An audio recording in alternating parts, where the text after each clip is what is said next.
નમસ્કાર, આપ જોઈ રહ્યા છો નેશન પ્લસ ન્યૂઝ. હું છું આપની સાથે હેતલ ભગત. ગ્રામ વિકાસ વિભાગના ગુજરાત લાઇવલીહુડ પ્રમોશન કમિટી દ્વારા છોટાઉદેપુર જિલ્લાના બોડેલી ખાતે જિલ્લા પંચાયત પ્રમુખ મલકાબેન પટેલના અધ્યક્ષસ્થાને ત્રિદિવસીય સશક્ત નારી મેળો ખુલ્લો મુકાશે. સ્વસહાય જૂથની મહિલાઓ લોકલ ફોર લોકલ આત્મનિર્ભર ભારત અંતર્ગત સ્વદેશી વસ્તુઓનું વેચાણ કરી મહિલાઓ આત્મનિર્ભર બને તે હેતુથી છોટાઉદેપુર જિલ્લા ગ્રામ વિકાસ વિભાગ દ્વારા ગુજરાત લાઇવલીહુડ પ્રમોશન કમિટી દ્વારા બોડેલી ખાતે તારીખ 18, 19 અને 20 આમ ત્રિદિવસીય મેળાનું આયોજન કરવામાં આવ્યું છે.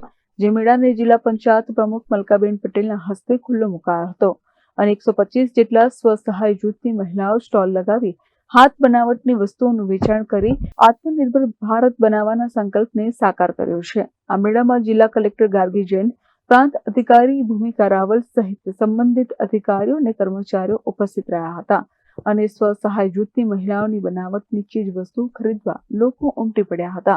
આજરોજ બોડેલી મુકામે સશક્ત નારી મેળાનું આયોજન કરવામાં આવેલું છે.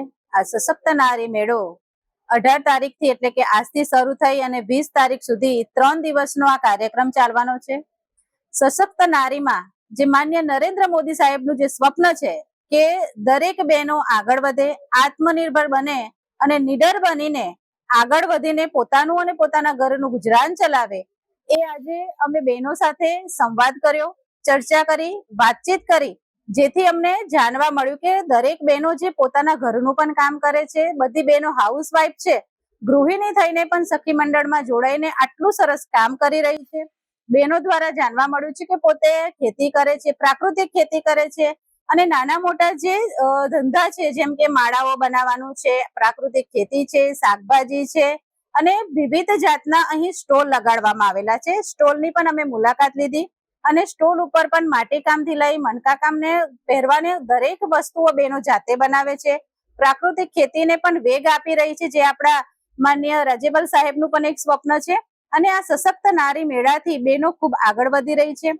આ મેળા દ્વારા અને આપણા મીડિયાના માધ્યમથી પણ હું એક વાત દરેક જાહેર જનતાને કહેવા માંગુ છું કે બહેનો દ્વારા ખૂબ સરસ કામ કરવામાં આવી રહ્યું છે અને અહીંયા જે સ્ટોલ લાગેલા છે તો તમામ સ્ટોલની પણ જે બોડેલી નગરના અને ગ્રામ્યના લોકો છે, બહેનો છે, એ આ સ્ટોલની મુલાકાત લે અને બહેનોએ જે સાબુ છે, શેમ્પુ છે અને પ્રાકૃતિક ખેતીથી જે વસ્તુઓ બનાવી રહ્યા છે, વસ્તુઓ વેચી રહ્યા છે, એનું વેચાણ થઈ રહ્યું છે તો એની ખરીદી કરે, જેથી કરીને પોતે બહેનો આત્મનિર્ભર બને અને હર ઘર સ્વદેશી ઘર ઘર સ્વદેશીનું જે આપણું એક સ્લોગન છે, જે માધ્યમ છે, એને પણ આપણે આના દ્વારા ચરિતાર્થ કરી શકીશું, સાર્થક કરી શકીશું.